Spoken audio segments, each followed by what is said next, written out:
اعوذ باللہ من الشیطان الرجیم بسم اللہ الرحمن الرحیم الحمد للہ رب العالمین والصلاة والسلام علی اشرف الانبیاء والمرسلین وعلی آلہ الطیبین الاطہرین لا سیما بقیۃ اللہ فی الارضین روحی وارواح العالمین لہ الفدا واللعنۃ الابدیۃ علی اعدائہم من الآن الی قیام یوم الدین. اما بعد فقد قال اللہ تبارک و تعالی فی کتابہ المجید وفرقانہ الحمید وقولہ الحق. اعوذ باللہ من الشیطان الرجیم بسم اللہ الرحمن الرحیم. فَالْيَوْمَ لَا تُظْلَمُ نَفْسٌ شَيْئًا وَلَا تُجْزَوْنَ إِلَّا مَا كُنْتُمْ تَعْمَلُونَ. إِنَّ أَصْحَابَ الْجَنَّةِ الْيَوْمَ فِي شُغْلٍ فَاكِهُونَ. الحمدللہ ہماری گفتگو سورہ یاسین کے بارے میں تھی اور اللہ کا شکر ہے کہ 54 نمبر آیت تک ہم پہنچے ہیں. سورہ بہت ہی اہم سورہ اور اس سورہ میں اخلاقی تربیت کے حوالے سے بھی نکات موجود، پیغام موجود، فکری حوالے سے بھی. اور جیسے کہ آپ کے سامنے عرض کیا کہ سورہ یاسین قلب قرآن ہے، قرآن کا دل ہے. اور دل کا معنی یہ ہے کہ قرآن کی تعلیمات کا پورا نچوڑ اس سورہ مبارکہ میں موجود ہے. ہماری بحث چل رہی تھی قیامت کے حوالے سے. رسالت سے اس موضوع کا آغاز ہوا. یاسین والقرآن الحکیم انک لمن المرسلین. مرسلین یا رسول، رسالت سے موضوع کا آغاز ہوتا ہے اور رسالت کے بعد توحید تک یہ گفتگو پہنچتی ہے. اور اس کے بعد قیامت کا منظر پیش ہوا کہ جہاں پر سورہ اول کی بات ہوئی کہ جب دنیا اور جہاں کا خاتمہ ہونا ہے، اور اس کے بعد سورہ دوم یعنی سور کے اندر دوسری پھونک اور یا وہ ندا یا وہ چیخ جس کے ذریعے سے عالم آخرت کی ابتدا ہونی ہے. اور اس کے حوالے سے پچھلے نشست میں عرض ہوا کہ فرمایا گیا وَنُفِخَ فِي الصُّورِ فَإِذَا هُم مِّنَ الْأَجْدَاثِ إِلَىٰ رَبِّهِمْ يَنْسِلُونَ. جب عالم محشر یا عالم قیامت برپا ہو تو مردے کیسے اپنے قبروں سے نکلیں گے؟ تو فرمایا گیا کہ مردے اپنے قبروں سے نکلیں گے من الاجداث اور الی ربہم، اپنے پروردگار کی طرف ینسلون، دوڑتے ہوئے تیزی سے جائیں گے. آج خود اس قیامت یا روز قیامت میں جب یہ محشر بپا ہے اور عالم آخرت میں بدل چکا ہے اور تمام مردے قبروں سے نکل کر عالم محشر میں جمع ہو چکے ہیں، خداوند متعال یہاں پہ اعلان فرما رہا ہے الیوم، آج کے دن یعنی قیامت کے دن، لا تظلم نفس شیئا، کسی بھی نفس پر ظلم نہیں کیا جائے گا. کسی بھی نفس پر، کسی بھی شخص پر، کسی بھی انسان پر ظلم نہیں کیا جائے گا. شیئا، ذرہ برابر بھی، ذرہ برابر بھی. ہمارے اصول دین میں ایک اہم اصول کیا ہے؟ عدل الہی. اور خداوند متعال کے عدل پر ہمارا اعتقاد رکھنا بہت ضروری ہے. خدا کی توحید میں عدل الہی کا جو موضوع بہت اہم ہے. دنیا میں پروردگار عالم ظلم نہیں فرماتا اور آخرت میں بھی خداوند متعال نعوذ باللہ ظالم نہیں ہے. خدا عادل ہے، عادل. دنیا میں بھی عادل ہے. دنیا میں لوگ شکایات اور شکوہ کرتے ہیں کہ ہمیں رزق نہیں مل رہا، خدا نخواستہ ظلم ہے. نوکری نہیں مل رہی، ظلم ہے. بیماری کا شکار ہوں، ظلم ہے. در حالانکہ یہ ظلم نہیں ہے. بچہ پیدا نہیں ہو رہا، ظلم ہے. بچہ جو ہے ناقص پیدا ہوا ہے، نعوذ باللہ شکوہ کیا جاتا ہے کہ ظلم ہے. در حالانکہ یہ شکوہ خدا کے لیے نہیں ہے. خدا تو عادل ہے. یہ غلطیاں خود انسان کی ہیں کہ انسان غلطیاں کر بیٹھتا ہے، سستی کر بیٹھتا ہے، قوانین الہی کو پائمال کر بیٹھتا ہے، اصول الہی کو پائمال کر بیٹھتا ہے. اس کے بعد اس کا نتیجہ وہ دیکھتا ہے. ایسے نہیں خداوند متعال نعوذ باللہ ایسے. خداوند متعال کا عمل اور خداوند متعال کا کردار مصلحت پر مشتمل ہے اور حکمت پر مشتمل ہے. اور خداوند متعال جو عمل فرماتا ہے وہ خداوند متعال کے خبیر اور علیم ہونے کی بنیاد پر ہے. لہٰذا غلطی ممکن نہیں ہے وہاں پر. خالق کائنات ہے، وہی خالق اپنے مخلوقات کی ضروریات سے بھی آگاہ ہے، ان کے مضرات سے بھی آگاہ ہے، ان کے مشکلات سے بھی آگاہ ہے.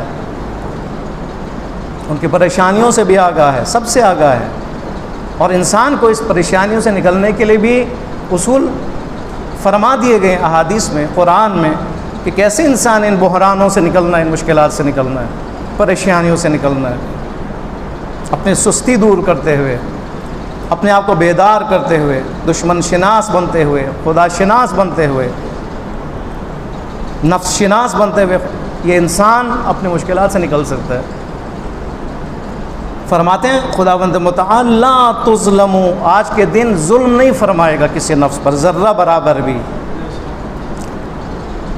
اس کی وجہ کیا ہے، اس کی دلیل ہے، اسی آیت کے اگلے ٹکڑے میں خداوند متعال خود فرماتا ہے وَلَا تُجْزَوْنَ إِلَّا مَا كُنْتُمْ تَعْمَلُونَ، اس لیے ظلم امکان پذیر نہیں ہے، اس لیے کہ جو تم عمل انجام دیتے تھے اسی کی تمہیں جزا ملنی ہے، تمہارے عمل کی جزا ملنی ہے، جو تم نے بویا وہی تم نے کاٹنا ہے، عمل جو کرو گے، عمل بہت اہم ہے۔ حدیث مبارکہ میں الیوم یوم عمل لا حساب، غدن یوم حساب لا عمل، اے انسان، اے مومن بیدار ہو جاؤ، زندگی تمہارے پاس ہے، زندگی خدا نے عطا کی ہے تجھے، یہ زندگی عمل کے لیے ہے، اور آج حساب نہیں ہے، اس حساب کے نہ ہونے کی وجہ سے انسان غفلت کا شکار ہو جاتا ہے۔ پروردگار عالم کبھی غفلت سے نکالنے کے لیے انسان کو ہلاتا ہے، جھنجھوڑتا ہے، بیماری کے ذریعے، فقر کے ذریعے، مشکلات کے ذریعے، کہ یہ انسان بیدار ہو جائے اور عملی میدان میں آ گیا ہے، عملی میدان میں آ گیا ہے۔ لیکن کل کیا ہوگا، مرنے کے بعد کیا ہوگا، غدن یوم حساب، حساب کا دن ہے، ولا عمل، عمل کا دروازہ بند ہو چکا ہے۔ جتنی ہماری آج زندگی ہے اس زندگی کی قدر ہم کریں، شب قدر اسی لیے تھی کہ زندگی کی قدر انسان کرے، اپنی قدر کرے، اپنی قیمت کا اس کو پتہ چلے، اپنی اہمیت کا پتہ چلے۔ انشاءاللہ آپ لوگ یقیناً اس منزل پر ہیں کہ آپ کو اپنے خداوند متعال کے دیے ہوئے اس نعمتوں کا احساس ہے انشاءاللہ۔ الذی خلق الموت والحیات لیبلوکم ایکم احسن عملا، خداوند متعال نے یہاں پر موت و حیات کی خلقت کا جو مقصد بیان کیا، کیا، لیبلوکم، تاکہ وہ خدا تمہارا امتحان لے کہ تم میں سے کون بہترین اور حسین عمل انجام دینے والا ہے۔ یہ عمل ہے، یہاں پہ بھی حسین عمل، یعنی عمل میں کوالٹی کی ضرورت ہے، عمل میں کیفیت کی ضرورت ہے، حسن عمل کی ضرورت ہے، کثرت عمل کی ضرورت نہیں ہے۔ اس عمل کو خوبصورت بنائے، حسین بنائے۔ حسین کیسے ہی عمل بنے گا، قربتاً الی اللہ، قربتاً الی اللہ، قربتاً الی اللہ، خدا کے لیے، خدا کے خاطر، خدا کی خوشنودی کے لیے جو عمل انجام پائے وہ عمل حسین عمل ہے، خوبصورت عمل ہے۔ اور جہاں پہ یہ قربت ختم ہو جائے حسن ختم ہو جاتا ہے، جہاں پہ حسن ختم ہو جائے پھر یہ دنیاوی کام رہ جاتا ہے۔ یہی فرق ہے ایک مسلمان میں، ایک مومن میں اور غیر مسلمان میں۔ وہ بھی عمل کرتے ہیں، حتیٰ کہ وہ ہمارے سے اچھے شاید عمل کریں، ظاہری NGOs ان چلانے والے ہیں، خدمت کرنے والے ہیں، ہاسپٹلز بنانے والے ہیں، اسکول بنانے والے ہیں، کتنے ایسے NGOs ہیں جو ممکن ہے ایک مومن، ایک مسلمان سے زیادہ عمل انجام دینے والا ہے کثرت عمل کے لحاظ سے۔ لیکن وہاں پہ کثرت عمل ہے، کیفیت عمل نہیں ہے، کوالٹی نہیں۔ کوالٹی یعنی خدا کے لیے ہو، اس لیے ان کے لیے اجر نہیں ہے۔ دنیا میں ان کے لیے شاید اجر ہو، دنیا میں خدا کسی بھی صورت میں ان کو کچھ دے دے، شہرت دے دے، مقام دے دے، یہ اسی کے بدلے میں، روایات میں اسی کے بدلے میں ہے یہ، کہ یہیں پہ تمہیں دے دیا جائے گا، شہرت کی صورت میں، دولت کی صورت میں، ثروت کی صورت میں، کسی بھی صورت میں، مقام کی صورت میں، کرسی کی صورت میں۔ لیکن مومن کے لیے کیفیت عمل ہے، اور کیفیت عمل کا جو اجر ثواب ہے آخرت میں، اصل حقیقت میں آخرت میں۔ ممکن ہے یہ مومن اس دنیا میں فقر کے ساتھ زندگی گزارے، ممکن ہے یہاں پہ مشکل کا شکار ہو، ممکن ہے یہاں پر تنگ دستی کا شکار ہو، ممکن ہے یہاں پہ اس کو شہرت نہ ملے، کرسی نہ ملے، لیکن یہ مومن ہے، اس کا عمل خوبصورت ہے، اس کا عمل حسین ہے، لہٰذا یہ حسن عمل کی جزا پائے گا۔ وَلَا تُجْزَوْنَ إِلَّا مَا كُنْتُمْ تَعْمَلُونَ۔ ظلم ممکن نہیں ہے خداوند متعال کے لیے آخرت میں، خاص طور پر۔ کیوں؟ اس لیے کہ وہاں پر جو تم نے عمل انجام دیے اس عمل کی جزا ہے تمہارے لیے۔ یہاں پہ ایک موضوع چھڑ جاتی، وہ موضوع کیا ہے؟ تجسم اعمال، تجسم اعمال۔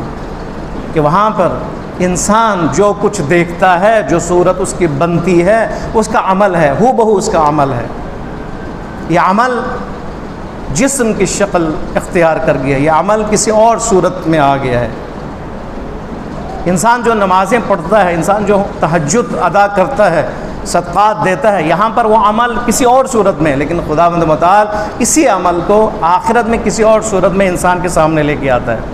اسے کہتے ہیں تجسم اعمال۔ روایات سے بھی ثابت اور قرآنی آیات میں بھی یہ ثابت ہے۔ دیکھیں ایک آیت بہت اہم، یومئذ یصدر الناس اشتاتا لیروا اعمالہم۔ قیامت کے دن، یومئذ قیامت کے دن لوگ لشکر بلشکر قبروں سے اٹھیں گے، اور اٹھے بعد کیا کریں گے؟ کیا وجہ ہے؟ وجہ کیا ہے؟ لیروا اعمالہم، اس لیے کہ وہ اپنے اعمال کو دیکھیں۔ کیا اعمال کو دیکھیں؟ اس نے تو عمل انجام دیے، عمل دنیا میں انجام دیا جا چکا ہے، اور وہاں پہ کون سا عمل دیکھے گا؟ یعنی عمل کو جسم کی حالت میں دیکھے گا، تجسم عمل۔ فمن یعمل مثقال ذرۃ خیرا یرہ، اور جو بھی اس نے ذرہ برابر خیر انجام دیا ہو، یرہ دیکھے گا، اس کو دیکھے گا اپنی آنکھوں سے۔ ومن یعمل مثقال ذرۃ شرا یرہ، اور جس نے بھی شر انجام دیا ہو، برائی انجام دیا ہو، اس کو اپنی آنکھوں سے دیکھے گا۔ وہ دیکھے گا یعنی عمل کو دیکھے گا۔ کیا دیکھے گا؟ عمل، جسم عمل کو دیکھے گا۔ یوم تجد کل نفس ما عملت من خیر محضرا، یہ اور زیادہ واضح آیت ہے۔ یوم، دیکھیں ہر جگہ بھی یوم آ رہا ہے۔ فالیوم لا تظلم یومئذ یوم تجد، قیامت کا دن بڑا اہم دن ہے ہمیں بیدار کرنے کے لیے۔ یوم تجد کل نفس، وہ دن ہے کہ جس دن ہر شخص، ہر نفس پائے گا ما عملت، جو اس نے انجام دیا، من خیر، خیر میں سے، محضر حاضر، عمل کو حاضر پائے گا، عمل حاضر ہوگا اس کے سامنے۔ بس اس کا مطلب ہے عمل سے مراد قرآن کی روح سے، روایت کی روح سے اور مفسرین کی روح سے تجسم عمل ہے، یعنی عمل اور انسان کے درمیان ایک ذاتی تعلق ہے، ذاتی تعلق ہے، الگ چیزیں نہیں ہیں یہ۔ مثلا اگر قرآن کی کوئی آیت ہے، ایک عمل کو گناہ کبیرہ قرار دیا گیا ہے، اور عمل کبیرہ یا گناہ کبیرہ کے مقابلے میں اس کے نتیجے میں جہنم کی آگ اس کے لیے سزا کے طور پر مقرر کی گئی ہے۔ یہاں پہ جہنم کی آگ کیا ہے؟ الگ چیز نہیں ہے اس کے گناہ سے، بلکہ جو اس نے گناہ انجام دی ہے اس دنیا میں، اسی گناہ کو عالم آخرت میں وہ آگ کی صورت میں دیکھ رہا ہے۔ بس اس کی جنت کیا ہے؟ اس کے عمل ہے۔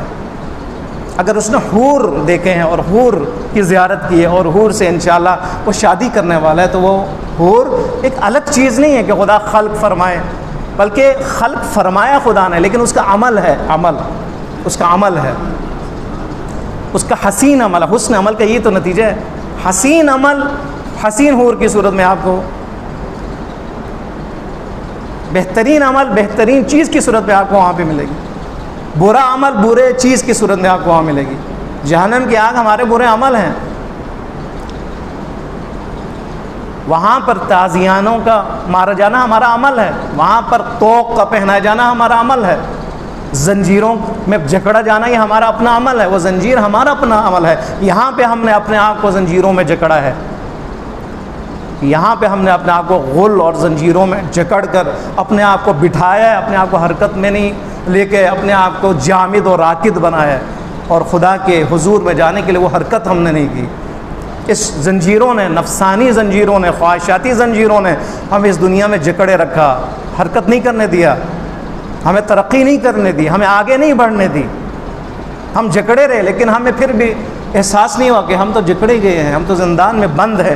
لیکن وہاں پر یہی عمل زنجیر کی صورت میں، طوق کی صورت میں، آگ کی صورت میں، اور باقی بہت سی چیزوں کی صورت میں انسان دیکھے گا۔ بس عمل کی دو شکلیں ہیں، تجسم عمل میں عمل کی دو شکلیں، ایک وہ شکل جو دنیا میں جو عمل کرتا ہے وہ عمل کی شکل، دوسرا کہ جسے انسان دیکھتا ہے اپنی نظروں سے، وہ جو عمل دے رہا ہے، میں صدقہ دے رہا ہوں یا میں دیکھ رہا ہوں، کوئی صدقہ کسی کو دے رہا ہے وہ دیکھ رہا ہے، کوئی مسجد بنا رہا ہے وہ یہ دیکھ رہا ہے، باقی دیکھ رہے ہیں، امام بارگاہ بنا رہا ہے، دیکھ رہے ہیں، خدمت کر رہا ہے، دیکھ رہے ہیں، لیکن اسی کے ساتھ ساتھ جو عمل انجام دے رہا ہے، چاہے وہ برا ہو یا اچھا ہو، اس کی ایک صورت اور بھی ہے، شکل اور بھی ہے، جس کا دکھنا اس کائنات میں ممکن نہیں ہے، کیونکہ یہ دنیا میں وہ قابلیت موجود نہیں ہے، قابلیت موجود نہیں ہے۔ دنیا ہے، مادی دنیا ہے، مادی دنیا میں مادی جسم ہے، یہی جسم ہے، عمل کا وہی جسم ہے، وہی عمل ہے، لیکن اس کے علاوہ ایک اور شکل و صورت ہے، وہ کیا ہے؟ وہ برزخی یا آخرتی ایک جسم اس کے لیے موجود ہے، کہ جب کائنات ختم ہو، آخرت برپا ہو، ایک اور نظام آ جائیں، اس کے اندر وہ کوالٹی ہے، اس کے اندر وہ چیزیں ہیں کہ انسان اس عمل کو جو دنیا میں وہ نہیں دے سکا، یعنی اس حقیقی عمل کو، یعنی اس عمل کے حقیقی چہرے کو انسان دیکھے گا۔ مفسرین کیا فرماتے ہیں کہ انسان دنیا میں وہی انسان ہے، سارے انسان ہیں، شکل و صورت انسان کی ہے، لیکن حقیقت میں اپنے اعمال کے لحاظ سے، اپنے اخلاق کے لحاظ سے، اپنے نیتوں کے لحاظ سے، اپنے خواہشات و عادات کے لحاظ سے، ٹھیک ہے، اپنے اعمال کے لحاظ سے اس کی ایک شکل نہیں ہے، ظاہراً اس کی ایک شکل ہے۔ مفسرین علماء بیان فرماتے ہیں، علماء اخلاق، البتہ ان کی اپنی بات نہیں ہے، تعلیمات اسلامی کا نتیجہ اور اس کی بنیاد پر بات فرما رہے ہیں کہ انسان دنیا میں وہی ایک ہی شکل کے حامل ہیں، لیکن یہ انسان حقیقت میں ممکن ہے 4 قسم کے لوگ ہوں۔ پہلا ممکن ہے یہ اندر سے فرشتہ ہو، دوسرا ممکن ہے یہ حیوان ہو، تیسرا یہ ممکن ہے درندہ ہو، اور چوتھا ممکن ہے یہ شیطان ہو۔ لیکن یہاں پر انسان کی شکل شیطانی شکل نہیں بنتی، درندگی شکل نہیں بنتی اس کی، یہاں پہ وہ خود انسان ہے، اسی لیے انسان دھوکہ کھا جاتا ہے، انسان دوسرے انسان سے دھوکہ کھا جاتا ہے، اس لیے کہ اس کا ظاہر وہی انسان ہے، ممکن ہے داڑھی ہو، ممکن ہے مومنانہ چہرہ ہو، ممکن ہے معصومانہ چہرہ ہو، لیکن اندر سے شیطان، اندر سے حیوان، اندر سے درندہ، وہ انسان کے جو درندگی رکھتا ہے، جو طالبانی سوچ رکھتا ہے، جو داعشی سوچ رکھتا ہے، اور داعشی اور طالبانی فکر کا حامل ہے، یہ کیا ہے؟ یہ درندہ ہے، اندر سے درندہ ہے، یہ چیر پھاڑنے والا درندہ ہے، ظاہراً بہترین داڑھی، ظاہراً انسان، لیکن اندر سے درندگی ہے۔ یہ صورت حقیقی آخرت میں جو ہے وہ یہ انسان دیکھے گا، اور سارے انسان اس کو دیکھیں گے۔ وہ انسان کے جو شہوت زدہ ہے، وہ زنا زدہ ہے، وہ لواط کے پیچھے ہے، شہوت میں طغیان کا شکار ہے، ان کنٹرول ہے وہ اس کی شہوت، وہ کیا ہے؟ وہ انسان، وہ حیوان ہے، وہ خنزیر ہے، وہ خنزیر ہے۔ ظاہراً وہ انسان ہے، لوگ دھوکہ کھا جاتے ہیں، لیکن آخرت میں یہ چہرہ اس کا سامنے آئے گا۔ یہ ہے یوم تجد کل نفس ما عملت من خیر محضرا، خیر بھی وہ اس کے سامنے حاضر ہوگا، اور شر بھی، یہاں پہ خیر کی بات ہو رہی ہے، اور باقی آیت میں آپ دیکھیں وہاں پہ خیر اور شر کی بات ہوئی ہے۔ امام صادق علیہ الصلوۃ والسلام کی ایک بہترین حدیث آپ کی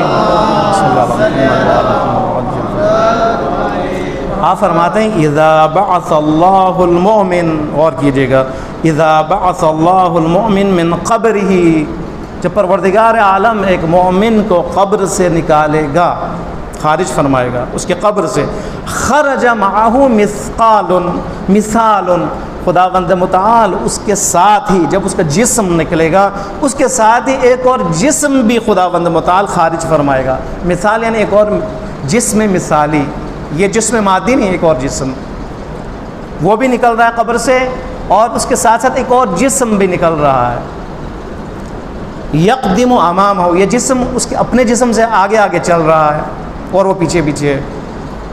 فیقول من انت، یہ مومن کہے گا اے جسم تو کون ہے؟ میں ہوں ادھر، یہ تو میرا جسم ہے، لیکن تو آگے آگے کون ہے جو چل رہا ہے؟ فیقول، یہ کیا کہے گا؟ یہ جسم کیا کہے گا؟ انا السرور الذی کنت ادخلت علی اخیک المؤمن۔ غور کیجیے گا، یہ جسم کیا کہے گا؟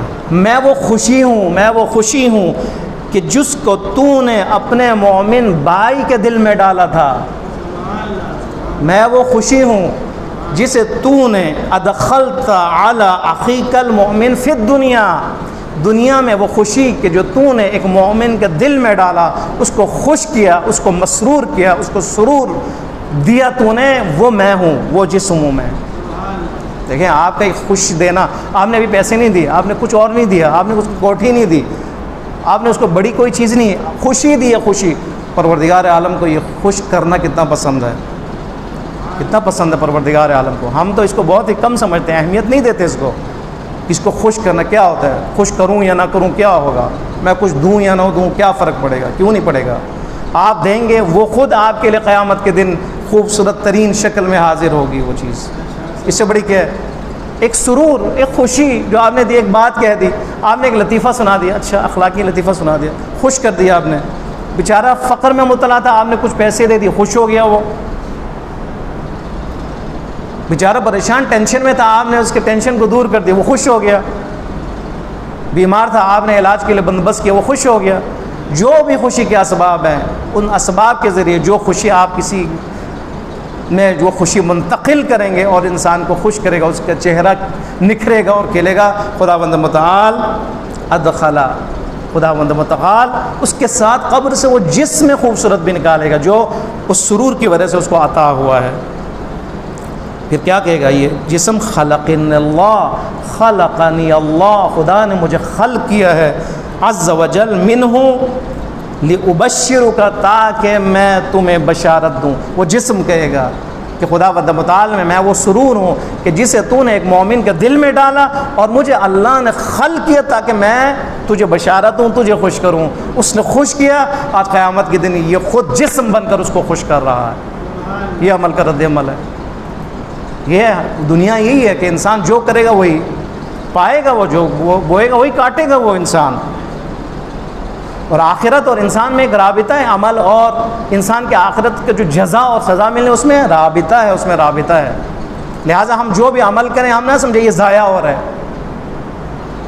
یہ ضائع نہیں ہو رہا. اس نے جس میں مثالی بننا ہے، اس نے آخرت میں اس کے لیے مدد کرنی ہے. اس نے وہ انسان کے جو کسی کی عیادت کرتا ہے، اتنی بڑی عبادت ہے کہ جیسے ہم بالکل اس اہمیت نہیں دیتے. اگر انسان کسی کی عیادت کرے ہاسپٹل میں جا کر، وہ بیمار ہو، گھر میں پڑا ہو، آپ جائیں، خداوند متعال فوراً اس کے لیے ساتھی قرار دیتا ہے، فرشتہ قرار دیتا ہے، ایسی مخلوق قرار دیتا ہے کہ جو اس کے قبر میں اس کے ابتدائی رات سے لے کر قیامت تک اس کے لیے روشنی کا سبب بنے گا، اس کی عیادت کرے گا، اس کے ساتھ رہے گا. یہ کس نے کیا کیا تھا؟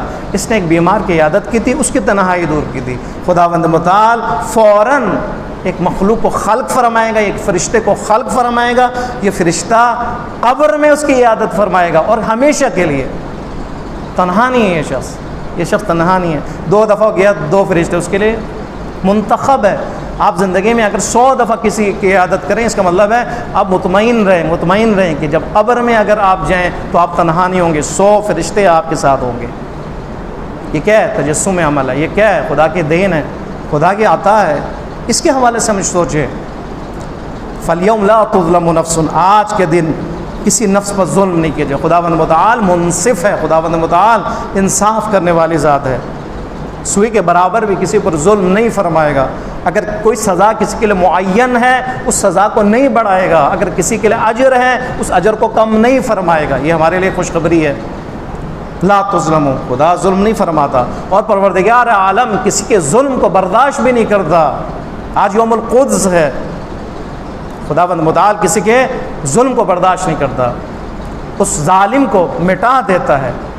اس ظالم کو کیسے مٹاتا ہے پروردگار عالم؟ اس ظالم کو مومنین کے ذریعے مٹاتا ہے، حزب اللہیوں کے ذریعے مٹاتا ہے. امام خمینی رحمۃ اللہ علیہ نے جو غیرت کا سب سے بڑا، جو باغیرت تھے، مجتہد ہے، عالم دین، مجتہد، مرجع، اور اس کے ساتھ اتنی غیرت کہ اتنی بڑی شخصیت، غیرت مند کہ جس نے اپنی سرزمین پر طاغوتی حکومت کو بھی پسند نہیں کیا. غیرت اسی کو کہا جاتا ہے. غیرت یعنی غیر کو پسند نہ کرنا، غیر کو دھتکارنا، غیر کو رد کرنا، غیر کو مسترد کرنا، غیر کو اپنے دین میں، اپنے پرائیویسی میں آنے نہ دینا، داخل نہ ہونے دینا. یہ غیرت یعنی غیر کو آنے نہ دینا، نامحرموں کو آنے نہ دینا، ان کو مداخلت کا موقع نہ دینا. اس کو امام خمینی رحمۃ اللہ علیہ اتنے باغیرت کے اس وقت کسی کے ذہن و گمان میں بھی یہ نہیں تھا. یعنی غیرت کی وہ حد ہے، وہ حد ہے کہ انسان اپنی سرزمین پر، تہران کی سرزمین پر کسی اور نظام کو قبول نہ کرے. وہی امام سرزمین فلسطین میں اسرائیلی حکومت کو بھی قبول نہیں فرماتے. یہ بصیرت ہے آپ کی؟ یہ غیرت کی حد ہے؟ آپ نے یوم القدس کا اعلان فرمایا، یوم القدس کا اعلان فرما کر آپ نے تحریک اور مزاحمتی تحریک کا آغاز فرمایا، اور اس کو زندہ رکھنے کے لیے ایک پالیسی بنائی اور حکمت عملی بنائی۔ یہ امام خمینی رحمۃ اللہ علیہ کی حکمت عملی ہے کہ مسئلہ فلسطین زندہ رہے، اسرائیلی ظلم اور ستم زندہ رہے، لوگ اس کو پہچانیں، لوگ اس کو جانیں، دشمن شناس بنیں۔ یہ حکمت علی ہے امام خمینی رحمۃ اللہ علیہ کی، کہ انسان دشمن شناس بنے۔ یہ ظلم کریں گے، آپ اس کو سمجھیں، اس کو سوچیں، اس کے بارے میں آپ پالیسی بنائیں، حکمت عملی بنائیں اس کے مقابلے۔ اور یہی ہوا۔ یہ تحریک مزاحمت کہ جو چلی تھی امام کے دور میں، آج دیکھیں وہ مزاحمتی تحریک کہاں پہنچی ہے، اپنے عروج پہ ہے یا نہیں ہے؟ القدس فورس اسی مزاحمتی تحریک کا حصہ ہے۔ آج بتائیں وہ مزاحمتی القدس جو صرف لبنان میں تھی اور بعد میں غزہ میں، آج وہ کہاں پر ہے؟ آج یمن میں، آج شام میں، آج لبنان میں، آج غزہ میں ہے، آج عراق میں ہے، آج افغانستان میں ہے، پھیل رہا ہے۔ آج اس فوج نے دشمن کی نیندیں حرام کی ہوئی، نہیں کی ہوئی، حرام کی ہوئی ہے۔ آج کی جو یہ اس ہفتے کی جو لیٹسٹ آپ خبریں دیکھیں، آپ دیکھیں میزائل چلتے ہیں جا کر اسرائیلی اسلحہ کی فیکٹری کے قریب، بیلسٹک میزائل بنانے کی فیکٹری کے قریب جا کے گرتا ہے۔ یہ کیا ہو رہا ہے؟ پہلے یہ تھا، پہلے جو جنگ پتھروں کے ذریعے سے لڑی جاتی تھی، آج راکٹ اور میزائل کے لیے لڑی جا رہی ہے۔ آج وہ اسرائیل جو محفوظ تصور کیا جاتا تھا، آج وہ اسرائیل گھیرے میں ہے۔ آپ دیکھیں مجاہدین کہاں پر، اردن میں بھی ہیں، مصر میں بھی ہیں، لیکن پہچانے نہیں جاتے۔ موقع اگر دیا گیا تو پہچانے جائیں گے، لیکن آپ دیکھیں لبنان میں ہے، یہ نہیں ہے۔ فلسطین کے حمایتی اور فلسطین کی حمایت کرنے والے مجاہدین ہے یا نہیں ہے؟ لبنان میں ہے یا نہیں ہے؟ بحرین میں ہے یا نہیں ہے؟ حجاز میں ہے یا نہیں ہے؟ نائجیریا میں ہے یا نہیں ہے؟ یمن میں خاص طور پر آج ہے یا نہیں ہے؟ شام میں ہے یا نہیں ہے؟ یہ سارے کون ہیں؟ یہ سارے امام خمینی رحمۃ اللہ علیہ کے فرزندان ہیں، اور انہی کے شاگرد ہیں، اور انہی کے مکتب کے پروردہ ہیں، اور وہیں سے انہوں نے فکری صلاحیت حاصل کی ہے، اور یہ حزب اللہ انہی کے نقش قدم پر چلنے والی قوم ہے۔ اسی تحریک کا نتیجہ ہے آج جہاں پہ بھی آپ دیکھیں، جہاں پہ بھی استکباری طاقتوں کے خلاف جنگ لڑی جا رہی ہے، اور جو لڑے ہیں وہ سارے یوم القدس کے طفیل ہے، یوم القدس کے طفیل ہے، اور تحریک مزاحمت کے طفیل ہے۔ آج اگر یمن میں جنگ ہے تو یہ جنگ یمن کا نہیں ہے، سارے جانتے ہیں، سب جانتے ہیں، دشمن جانتے ہیں، یہ جنگ یمن کی جنگ نہیں ہے، یہ بیت المقدس کی جنگ ہے۔ شام میں اگر جنگ ہو رہی ہے تو وہ صرف شام اور اسرائیل کی جنگ نہیں ہے، یہ کسی اور کی جنگ نہیں ہے، یہ جنگ بھی بیت المقدس اور فلسطین کی ہی جنگ ہے۔ لبنان اگر لڑا ہے تو یہ فلسطین کی جنگ ہے، مسئلہ فلسطین کی جنگ ہے۔ اگر فلسطینی خود لڑیں تو فلسطین کی جنگ ہے۔ اب دیکھیں جو جنگ منطقی ہے، جو ایریائی طور پر محدود ہے، وہ آج فلسطینی جنگ میں تبدیل ہو چکی ہے۔ یہ ہو ہی نہیں سکتا، آخری نقطہ عرض کروں، یہ ہو ہی نہیں سکتا کہ مسئلہ فلسطین حل نہ ہو، یہ ہو ہی نہیں سکتا۔ یہ ہو ہی نہیں سکتا کہ فلسطین فلسطینیوں کی طرف منتقل ہو۔ حتماً 100% اسرائیل نے فلسطین سے نکلنا ہے، اور اس کی پیشنگوئی امام اور رہبر انقلاب اسلامی امام خامنہئی حفظہ اللہ نے دی ہوئی ہے 5-6 سال پہلے، کہ 25 سال بعد اسرائیل صفحہ ہستی سے مٹ چکا ہوگا، اور اس دنیا کے نقشے میں اس کا کوئی تصور بھی ممکن نہیں ہوگا۔ آج دیکھیں ہو یا نہیں رہی، ہو رہا ہی نہیں ہو رہا، ہو رہا ہے نا۔ وجہ کیا ہے؟ کیوں اسرائیل نے مٹنا ہے؟ اس لیے کہ اسرائیل غاصب ہے، غاصب ہے، اس لیے اس نے مٹنا ہے۔ پہلا نقطہ یہ ہے، جو غاصب ہے، جس نے قبضہ کیا ہوتا ہے، اس نے چلا جانا ہے کسی دن، اس کی سرزمین ہی نہیں ہے اصلا۔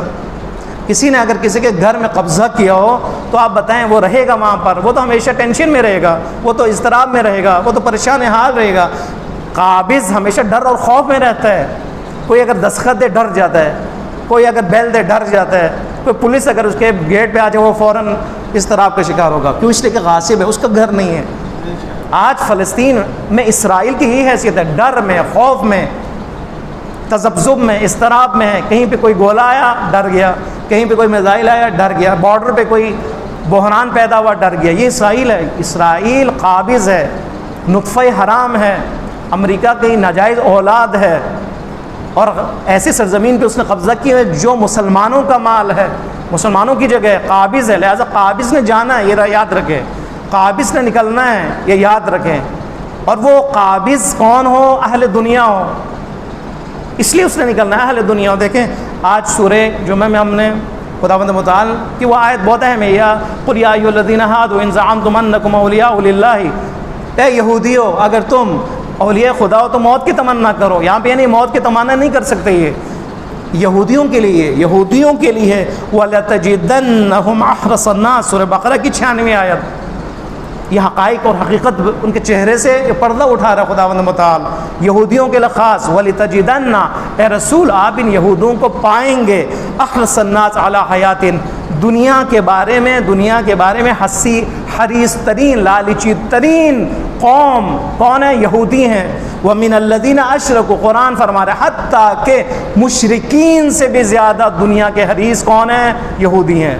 مشرکین جو بت پرست ہیں، جو خدا کو نہیں مانتے، یہ خدا کو مانتے ہیں، یہ اہل کتاب ہیں، لیکن یہ مشرکین سے بھی زیادہ دنیا پرست ہے، دنیا طلب ہے۔ آپ دیکھیں یود احدہم لو یعمر الف سنہ، ان میں سے، ان یہودیوں میں سے ہر کوئی یہ چاہتا ہے کہ ان کی 1000 سال عمر ہو، بس کیا ہے؟ دنیا طلب ہے، طولانی عمر چاہتے ہیں۔ اب بتائیں ایسی سرزمین پر غاصب کی یہ حالت ہو، وہ دنیا طلب ہو، وہ 1000 سال عمر کے پیچھے ہو، وہ دنیا کے پیچھے مر رہا ہو، اور اسی سرزمین پر شہادت طلب ہو، آپ کیا کریں گے؟ وہ غاصب وہ رہ سکتا ہے؟ کبھی نہیں ہو سکتا کہ دنیا طلب اور شہادت طلب ایک ہی جگہ سے جمع ہو، ہمیشہ رہے، یہ نہیں ہو سکتا۔ جب شہادت طلب قوم اس سرزمین پہ پیدا ہوں، جو اپنی جان فدا کرنے کے لیے تیار ہوں اپنے سرزمین سے اس دشمن کو نکالنے کے لیے اور غاصب کو نکالنے کے لیے، آپ بتائیں وہ دشمن جو ویسے بھی اضطراب اور پریشانی کا شکار ہے، اس کی کیا حال ہوتی ہے؟ اس نے نکلنا ہے وہاں سے۔ دنیا طلب کے لیے ممکن نہیں ہے کہ وہ مجاہدین کے مقابلے میں صبر کریں اور مقاومت دکھائیں، یہ ممکن نہیں ہے۔ جو 1000 سال زندگی چاہتے ہیں، آپ بتائیں وہ اسی دن مرنا چاہیں گے؟ وہ آج کے سال، اس سال مرنا چاہیں گے؟ وہ مجاہدین کے ہاتھوں جہنم حاصل ہونا چاہیں گے؟ کیا کریں گے پھر؟ بتائیں آپ کیا کریں گے؟ فرار کے علاوہ کچھ بھی نہیں ہے۔ آج جو بھی وہاں پر سٹیز بن رہے ہیں، آج جو بھی ترقی ہو رہی ہے، وہ ایک دن کس کے لیے ہے؟ فلسطینیوں کے لیے، انشاءاللہ فلسطینیوں کے لیے۔ لہٰذا بہت اہم مسئلہ ہے، اور اس اہم مسئلے میں امید بہت اہم ہے۔ رہبر معظم انقلاب کی پیشن گوئی ہمارے لیے بہت اہم ہے اور نوید ہے۔ اور اس کے علاوہ جو آج کے حالات ہیں وہ بتا رہے ہیں کہ اسرائیل روب زوال ہے، زوال کی طرف جا رہا ہے۔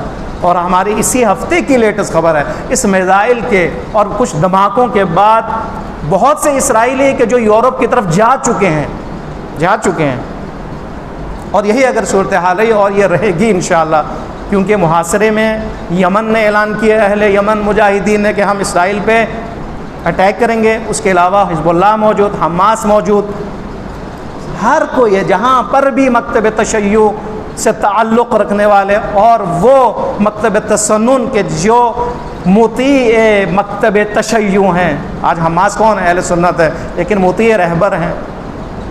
وہ مجاہدین جو شیعہ ہو چاہے سنی ہو، وسط فلسطین میں اتحاد ہے ہمارے درمیان شیعہ اور سنی میں۔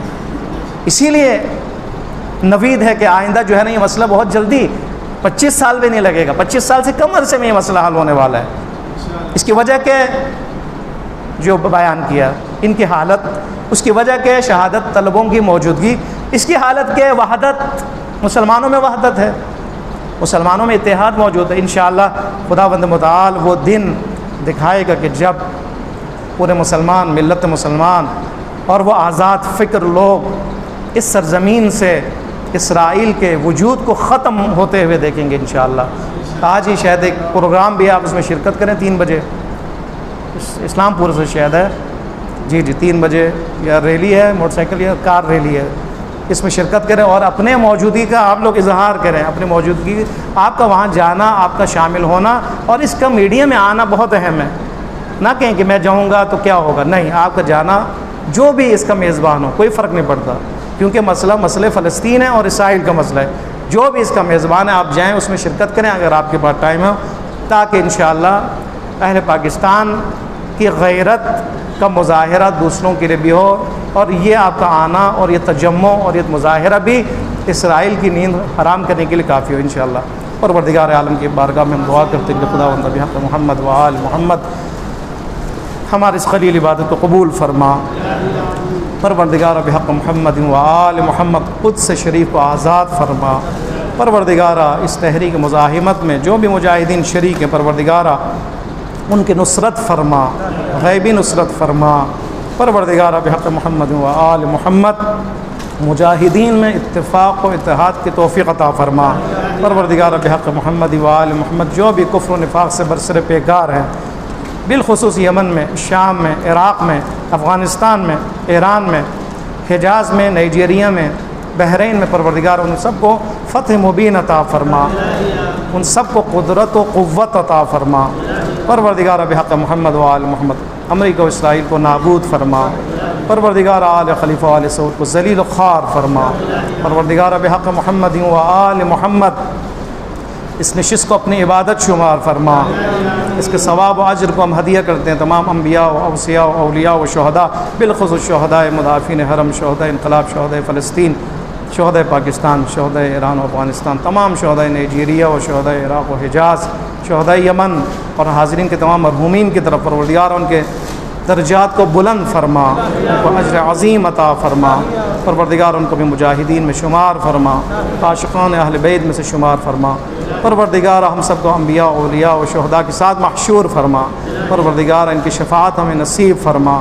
پروردگار بحق محمد و آل محمد امام زمان عجل اللہ فرج شریف کے ظہور میں تعجیل فرما۔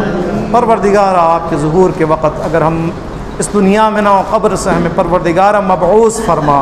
پروردگار آپ کے لشکر میں ہمیں شامل فرما۔ پروردگار آپ کے قدموں میں ہمیں شہادت نصیب فرما۔ پروردگار امام کے چاہنے والے جہاں کے بھی ان کی جان مال عزت و ناموس کی حفاظت فرما۔ پروردگار علماء حق مجتہدین عظام بالخصوص رہبر معظم انقلاب کی حفاظت فرما، انقلاب اسلامی کی حفاظت فرما۔ پروردگار بحق محمد و آل محمد جو بھی پریشان حال ان کی پریشانی کو دور فرما، جو بھی مقروض ان کے قرض کی ادائیگی فرما۔ پروردگار جو بھی بے روزگار انہیں روزگار عطا فرما، جو باروزگار انہیں ترقی عنایت فرما۔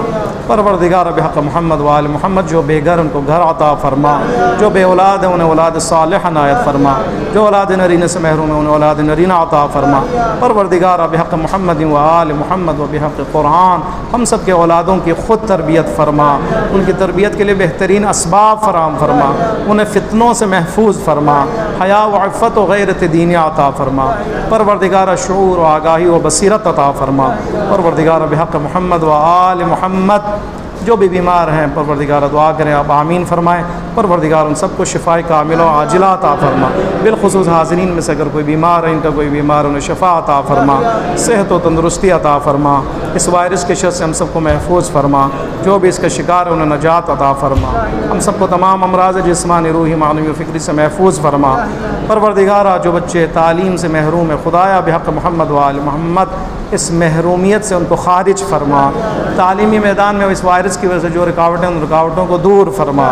پروردگار بحق محمد و آل محمد ہماری عاقبت بخیر فرما، ہمیں توبہ و عمل صالح و تیرے رضا کے ساتھ اس دنیا سے جانے کی توفیق عطا فرما، ناگہانی اموات بلاؤں سے محفوظ فرما، ناگہانی حوادث سے محفوظ فرما، بہترین موت شہادت کی موت نصیب فرما۔ پروردگار ان تمام دعاؤں کو ہمارے حق میں قبول فرما۔ ایک دعا جو رہ گئی جنہوں نے تبرک تقسیم کے پروردگار ان کو اجر عظیم عطا فرما، ان کے رزق میں برکت عطا فرما۔ پروردگار ان کے رزق میں وسعت عطا فرما، ان کے حوائج شرعیہ کو پورا فرما۔ پروردگار ان کے تمام مرحومین کو غریق رحمت فرما، ان کے درجات کو بلند فرما، ان کے ان تمام ارواح کو ہم سے خوشنود فرما۔ پروردگار بحق محمد و آل محمد اس کے ان کو اجر عظیم عطا فرما۔ ربنا تقبل منا انک انت السمیع العلیم۔ آمین آمین یا رب العالمین برحمتک یا ارحم الراحمین۔ الى ارواح المؤمنین والمؤمنات بالخصوص شہداء کے لیے اور حاضرین کے تمام مرحومین کے لیے، بالاخص جنہوں نے تبرک تقسیم کیا اور میزبان ہیں آج کے، ان کے تمام مرحومین کے لیے۔ الفاتحہ۔